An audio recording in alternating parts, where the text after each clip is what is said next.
देश में ओमिक्रॉन के मामले तेजी से बढ़ते दिख रहे हैं। अब तक देश में 14 राज्यों में 220 से ज्यादा मामले सामने आ चुके हैं, जिसने केंद्र की चिंता बढ़ा दी है।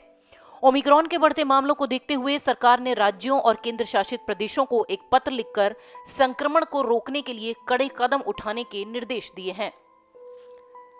केंद्र ने निर्देश दिए हैं कि जिस तरीके से ओमिक्रॉन के मामले देश भर में बढ़ रहे हैं, उसके तहत वॉर रूम एक्टिव किया जाए।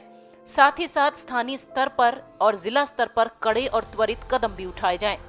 इसके अलावा रात्रि कर्फ्यू की भी तैयारी राज्य और केंद्र शासित प्रदेश करें।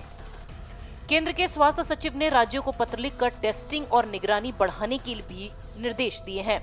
इसके साथ ही बड़ी सभाओं, शादियों और अंतिम संस्कारों पर लोगों की संख्या सीमित करने जैसे कदम उठाने की भी सलाह राज्यों को दी गई है।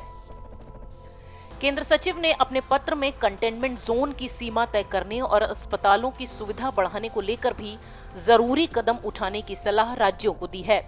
केंद्र की नई गाइडलाइंस के अनुसार होम आइसोलेशन के नियमों को भी कड़ाई से पालन कराया जाए।